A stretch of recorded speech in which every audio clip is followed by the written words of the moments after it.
ધર્મ ધુરંધરની આ ધરતી થાવ કદીના પાસા ધરતી, જેના બેટા મરતા મેદાને એની માતા પણ સંગ્રામે ચડતી. આ એવી ખમીરવંતી ધરતી છે સાહેબ, યુદ્ધના મેદાનમાં પોતાનો દીકરો ખપી જાય તો એની જનેતા હાથમાં શમશેર લઈ આ બેટા મરતા મેદાને તો એની માતા પણ સંગ્રામે ચડતી. ધર્મ ધુરંધરની આ ધરતી તાવ કદીના પાસા ભરતી. આ પાછું પગલું કોઈ ભર્યું નથી જાય. 71 ના યુદ્ધમાં ઇન્દિરાબેન ગાંધી આપણા પીએમ હતા, પ્રાઇમ મિનિસ્ટર. ભારતનું અને પાકિસ્તાનનું યુદ્ધ હાલતું હતું અને એ વખતે 71 ના યુદ્ધમાં એક બરડાનો મેરનો દીકરો નાગાજન સિસોદિયા, જેનો નાઇરોબીના આફ્રિકામાં જન્મ, વિદેશની સંસ્કૃતિ આરે જેને લેવા દેવા, વિદેશમાં જેનો જન્મ ભારતની ખબર નથી એને, એ નાગાજન નામનો હિન્દુસ્તાનનો, ભારતનો, એમાં ગુજરાતનો યુવાન, ઠેઠ નાઇરોબીમાં એનો જન્મ અને થોડોક મોટો છે અને પોતાના દેશમાં ભારતમાં ઇન્ડિયામાં જ્યારે આવ્યો ત્યારે એને ઘરે લાવ્યા. એને બરડાનું પોરબંદર પરગણાનું ગામ, પોતાની જનેતાને પોતાના બાપને એમ કહેશે, બાપુ હવે એક જમાનો ઢોલ વાગે ધીંગાણે જવાનો હતો એ તો ભૂલી ગયો, પણ મારે હિન્દુસ્તાન માટે મરવું હોય, મારે દેશ માટે કંઈક કરવું હોય તો નાઇરોબીમાં જન્મ્યા પછી હિન્દુસ્તાનમાં ઇન્ડિયામાં આવ્યા પછી રાજકોટની રાજકુમાર કોલેજમાં જેને અભ્યાસ કર્યો, રાજકુમાર કોલેજ થોડોક મોટો થયો, અભ્યાસ કર્યો અને નક્કી કર્યું મારે હિન્દુસ્તાનની આર્મીમાં ભરતી થઈ જવું છે. હવે એક જ રસ્તો છે દુશ્મન સામે લડવાનો, આર્મીમાં ભરતી થઈ જાવ તો. રાજકોટની આરકેસી કોલેજમાં અભ્યાસ કર્યા પછી એ નાગાજન સિસોદિયા નામનો એ મેરનો દીકરો છે હિન્દુસ્તાનની આર્મીમાં ભરતી થાય છે. અને એ વખતે ભરતી થયા પછી 71 ના યુદ્ધના જે વાજા વાગ્યા અને 71 ના યુદ્ધના મંડાણ થયા. પાકિસ્તાનમાં જઈ પાકિસ્તાનની બાતમી લઈ અને હિન્દુસ્તાનના કર્નલ સુધી, મેજર સુધી કોણ પુગાડે? સાહેબ યુવાનનો નશો કેવો, કોકડીક નાગાજન સિસોદિયાને વાંચો તો ખબર પડે, કોકડીક રણછોડ રબારીને વાંચો તો ખબર પડે. સાહેબ પોતે ભણી ગણી આર્મીમાં ભરતી થઈ જાય અને પાકિસ્તાનની બાતમી માટે મેજરને એમ કીધું હું જઈશ પાકિસ્તાનની હદમાં અને હું બાતમી લાવી અને તમને આપી દઈશ. સાહેબ ધીરા ધીરા ધીરા ધીરા ડગલા દેતો ફેન્સિંગ તોડી અને પાકિસ્તાનની હદમાં જાય છે નાગાજન. સાહેબ નાઇરોબીમાં વિદેશમાં જેનો જન્મ અને હિન્દુસ્તાનનો યુવાન, ગુજરાતનો યુવાન કેવો છે સાંભળી લેજો. સ્વામી વિવેકાનંદ અને ગાંધીજી એમ કહેતા કે સત્ય છે ને પરેશાન છે, પરાજીત નથી. સત્યની કોઈ હાર દુનિયામાં છે જ નહીં. ખોટાનો ઉપાડો 2-5 દિવસ લાંબુ કોઈ હાલે નહીં, નક્કી રાખજો. વિક્રમ છે સત્ય પરેશાન નથી, પરેશાન છે, પરાજીત નથી. સત્ય કોઈ હારતું નથી. એક બીજી વાતો સમજવા વાળા છો એટલે મને યાદ આવી ગઈ કે કર્ણનું, હું હમણાં સકલાના પણ બોલેલો કે કર્ણનું જ્યારે અવસાન થયું ને મહાભારતના કુરુક્ષેત્રના મેદાનમાં, કૃષ્ણ ભગવાને અર્જુનને કીધું, અર્જુન હવે નિહત્તો થઈ ગયો છે, કર્ણના હાથમાં હથિયાર નથી અને ક્યાંક ઠેર કરીને બાણ ધરી દીધે. ત્યારે અર્જુને કીધું ભગવાન એના હાથમાં હથિયાર નથી અને અર્જુન બાણાવાળી અર્જુન જો એના માથે નિહત્તા માટે કદી ઘા કર્યું ને તો ભગવાન મને કુદરત ઠપકો આપે, મારાથી ઘા ન થાય. તેથી કુરુક્ષેત્રના મેદાનમાં અર્જુનનો સારથી બની અને કનૈયો અર્જુનને એમ કહેતો હતો, અર્જુન એના હાથમાં હથિયાર નથી ને એટલે જ કહીશું મોડું કરતો ને, બાકી એના હાથમાં હથિયાર આવશે ને તો હજી મારું તારું બોજ નથી, આ કર્ણ ખરા થાય છે. અને આ બધા કર્ણે ક્યાં તો અર્જુનના રથને 2 નાળામાં ઝડપી દીધો અને આ કૃષ્ણના મોઢામાંથી ભલિકારા નીકળવા મંડ્યા. વાહ કરણ, વાહ કરણ, વાહ કરણ, વાહ કરણ થવા મંડ્યું. ત્યારે અર્જુને કીધું ભગવાન ગાડે મારા બેઠા છો, ગીત તમે કર્ણના ગાવ છો, આ સારથી મારા બન્યા છો અને તમે વખાણ કર્ણના કરો છો. તેથી કુરુક્ષેત્રના મેદાનમાં કનૈયો બોલ્યો તો, ત્રિપુરારી બોલ્યો તો, શરીરે ધર્યા લાલ પીતમસી વાગા થતે રંગ તેજી ધરી શીશ કાકા, બરાવડ માથે ફૂલા કેસ વાકા, નારીઓ વાળના લીધ ધાકા, એ કને કટારા ભેટ લીધી કેસને હોળે તળાથી તેજી જોયું સસીને.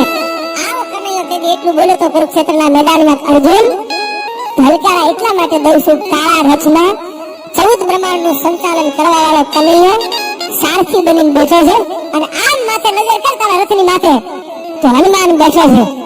કનૈયો ભેળો હોય, હનુમાન ભેળો હોય અને એક બાણનો આમો પ્રહાર થાય અને 2 નાળામાં જો કરણ આપણા રથને ઝબડી નાખે તો એટલું નક્કી કરીને કે આમાંથી હું હેઠો ઉતરી જાય, હનુમાન હેઠો ઉતરી જાય, તારા હાવડ લાગે ખરા કુરુક્ષેત્રના મેદાનમાં કે ન લાગે?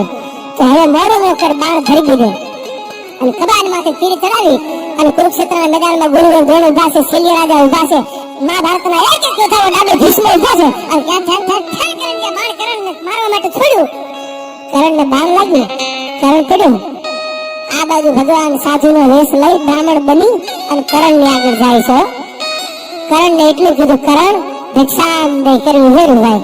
12 વાગી ગયો તો કરણને મહાભારતના યુદ્ધમાં ઘાયલ થઈ ગયેલો કરણ ભરેલો. ભિક્ષામ દે કરીને ભગવાન 14 બ્રહ્માંડનો નાથ ઉભેરો. કરણ માગી લો. પેલા એમ કીધું ભિક્ષામ દે તો શું આપું તમને બોલો? મારી આગળ કાંઈ નથી હવે. એક પોતાના મોઢામાં સોનાની રેખ હતી ને એના દાંતમાં, ઈ કાળમીન તાણો હતો. કાળમીન તાણો ઉપાડી અને પોતાની બચડી માથે ઘા કરી અને સોનાની રેખ કાઢી અને આપી દીધી ભૂદેવને. લે, એને ખબર નથી કમીને છે, લે લેતા જાઓ. આમ લોહી વાળી સોનાની રેખ જે હાથમાં આવી ને ત્યારે બ્રાહ્મણના વેશમાં કમી એટલું બોલો તો, કરણ તું બ્રાહ્મણનો દીકરો છું અને તું યદુવંશી, તું સૂર્યનો દીકરો સૂર્યવંશી છો. જો તારે દાન દેવું હોય તો લોહી વાળું દાન ન હોય. આ લોહી વાળું દાન મારે ન લેવાય. હું ભૂદેવ છું, આ મારે નથી જોતું. રહેવા દે સાહેબ. પોતાના ભાથામાં જે તીર હતું ને એ કુરુક્ષેત્રના મેદાનમાં કર્ણે કાઢી અને ભગવાન સૂર્યનારાયણ સામે લાંબો હાથ કરીને કીધું તું જોજો અને ફરણા કરીને ધરતીમાં તીર બેહાડ્યું. ત્યાં તો ગંગાજી નીકળી જાય ધરતીમાંથી, પાતાળમાંથી. ગંગાના પાણીએ પોતાની બત્રીમાંથી હોનાની રેખ હતી ને એ કર્ણે ધોઈ દીધી. ધોયા પછી ભૂદેવને હાથમાં આપી, હવે લોહી નથી, આમાં ધોઈ દીધી છે. અને આમ જ્યાં પોતાને હાથમાં આવી ત્યાં તો ભલિકારા નીકળવા મંડ્યા. વાહ કરાણ, વાહ કરાણ, વાહ કરાણ, વાહ કરાણ થવા મંડ્યાનું.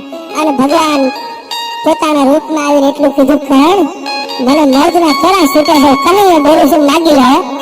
તેથી કુરુક્ષેત્રના મેદાનમાં કરણ એટલું બોલો તો ભિખારીની આગળ કોઈ કરણ માગે ને સૂર્ય પુત્ર કરણ છે.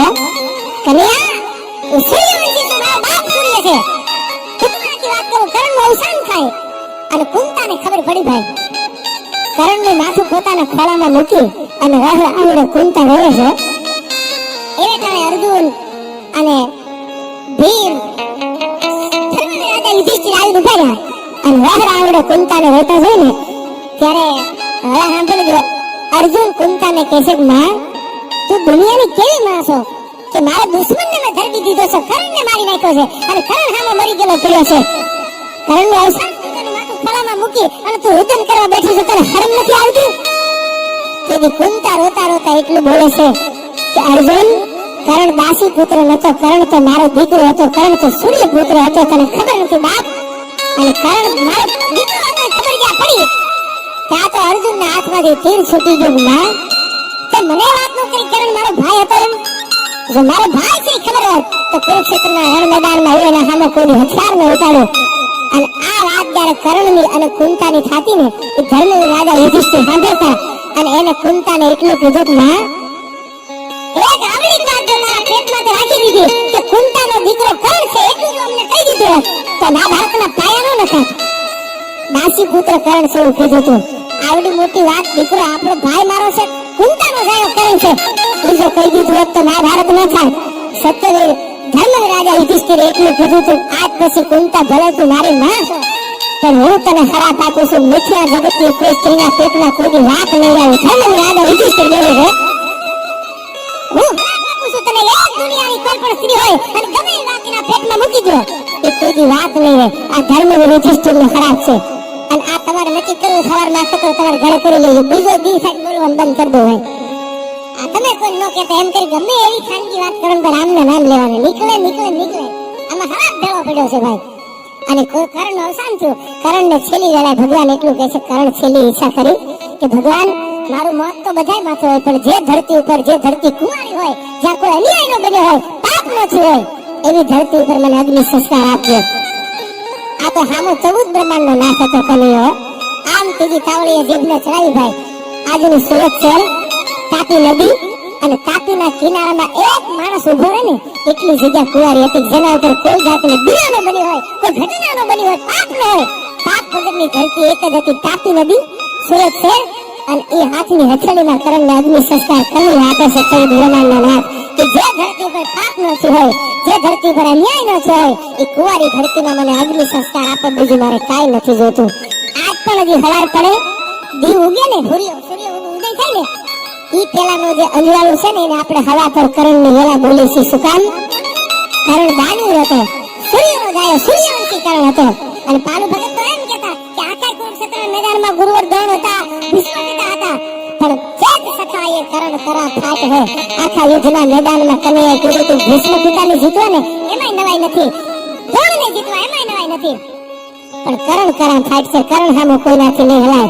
સાહેબ જેનું અન્ન ખાધું હોય ને એની થાળીમાં કોઈ થૂકાય નહીં, ભલે ગમે એવો ભાઈબંધ અને ગમે જ્ઞાતિનો ભાઈબંધ હોય, એકવાર બે વાર ત્રણ વાર એનું અનાજ મોઢામાં પડી જાય અને પછી ખાધેલી એવી થાળીમાં થૂકે ને તો આપણા જેવા દુનિયામાં કોઈ નકારત ન હોય એટલું યાદ રાખજો સાહેબ.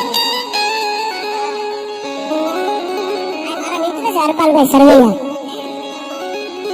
જેસોજી અને વેદોજી બે સરવૈયા બારવટિયા હતા અને જુનાગઢ ભાંગ્યું ગયા. થોડા દિવસ પ્રતિજ્ઞા લીધી, ગળા લઈ લીધો, જમીન લઈ લીધી અને જુનાગઢનો નવાબનું શાસન હતું. બહાદુર ખાનજી નવાબ, રસુલ ખાનજી નવાબ, એક પછી નવાબો અને બારવટે નીકળ્યા જેસોજી વેદોજી સરવૈયા. જુનાગઢની હદુ મંડાણા ભાંગવા, પ્રતિજ્ઞા કરી એકવાર જો તને તારી મલાતમાં આવી તારી મુકરબામાં આવીને જો ધબેડું ને તો માનજે જેસો સરવૈયા બોલો તો. અને અડધી રાતમાં નજર ભાંગેલો ટમરા ત્રમ ત્રમ ત્રમ ત્રમ બોલવા મંડેલા અડધારે પણ વનસ્પતિ નિંદ્રમાં ગાંડી થી ભૂલી ગયેલી. અને એ વખતે જુનાગઢના મેડીના પગથિયા કાટ કાટ કાટ કાટ કાટ કાટ કાટ કાટ એ કાટ કરવાનો અવાજ આવ્યો. પણ કાં તો બે બારવટિયા મોઢે બોકાના બાંધેલા કડીમાં હાડિયાના સીધા પાહડા જેવું કરવા રહી ગયેલી અને હાથમાં બરસી છે બરક બરક બરક બરક બરક. અને જુનાગઢના મુકરબામાં આવી અને તરવાર પોતાની હતી એમ બાવાછની ફેલા કેમ જે તરવાર કરી કે મુકરબામાં પોતાના શયનખંડમાં બાદશાહ નવાબ જુનાગઢના નવાબ અને હુરમદાઈ હુતેલા. હુરમ જાગી ગઈ ભડકીનો, બેગમ જાગી ગઈ અને જોયું આમ ત્યાં તો બે ખોખાર બારવટી અડધી રાતનો નજર ભાંગેલો જુનાગઢ આખું નિંદરમાં હુતેલું અને જેસોજી સરવૈયા અને વેદોજી સરવૈયા જુનાગઢના જનાન ખાના મોજાલા અને આમ કરવાની ગાવા ઠંડી થઈ ત્યાં તો બેગમ જાગી ગઈ. નવાબ તો નિંદરમાં હતો, બેગમે જાગીને એટલું કીધું કે ભાઈ સમજી જા નીકળ્યો. ત્યાં તો જેસાજી વેદાજી સામું જોયું અને વેદાજીએ જેસાજી સામું જોયું કે જેસાજી આ તો હવે બેન થઈ ગઈ. રાતે 12 ના ટકોરે સાંભળી લેજો સુવર્ણ અક્ષરે લખેલી વાત. નવાબને ખબર નથી કે મારું મોત મારી સામે ઊભું છે.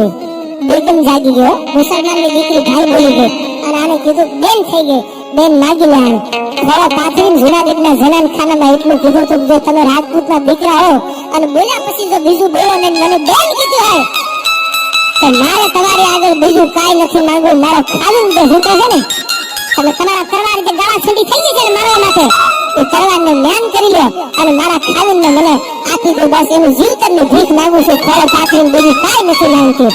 સાહેબ જુનાગઢના જનાન ખાનામાંથી એ જેસાજી સરવૈયા અને વેદાજી સરવૈયા એ બે રાજપૂતોને તરવારને જ્ઞાન કરી અને જેસાજીને કીધું વેદાજી જેસાજી કે હા કે હવે પગથિયા ઉતરી જા.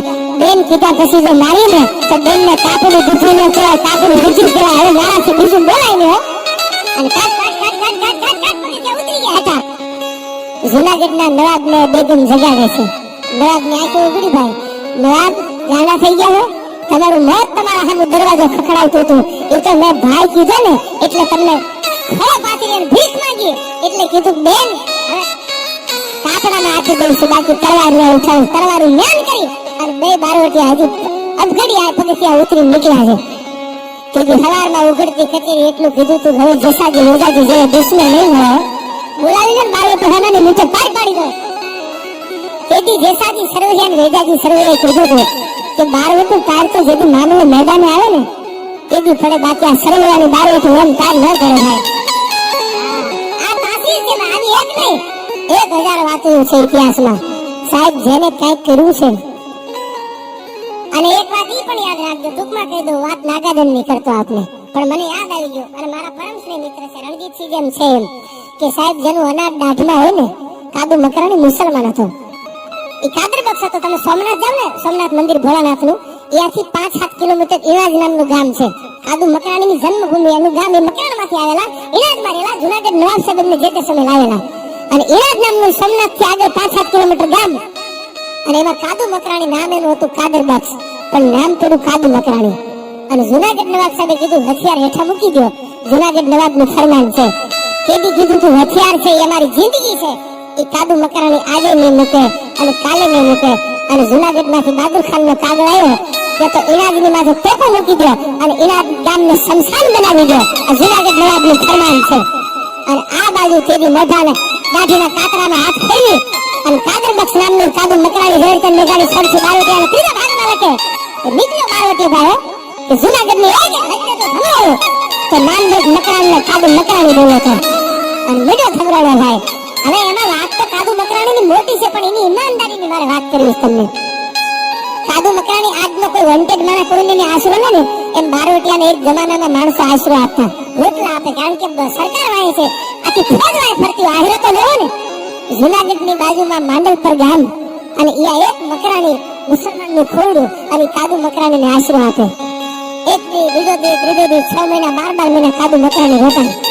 એમાં એક દી એ માંડલપરના મકરાણીની દીકરી ફાતમા એનું નામ અને કાદુ મકરાણી ઉપર વૈભવ થઈ ગયો. આની મરદાનગી આની જુવાની ઘટના ઘણા સમજને એમાં આતમ નિર્ભર તાને આ તો હે દીઠી ભવ ઉપર મારું ઓન માંડે આને આ તો ઘટના ઘણા સમજને એનું આતમ બીજા પાન હે મને મૂછે અને ફાતમા ઓળખો થઈ ગયો. કાદુ મકરાણીનું બાવડું જાળી લીધું કાંડું જાળી લીધું.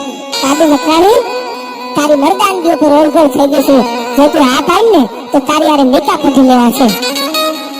સાહેબ હવે સાંભળજો બાળકોનો જવાબ કહ્યો છે. આવો જવાબ દીધો ને તઈ કાદુ મકરાણીનો ઇતિહાસ અમર બોલ્યો કે દાંત કાઢી ઉભા રહી ગયો તો નામ ન લખાય ભાઈ.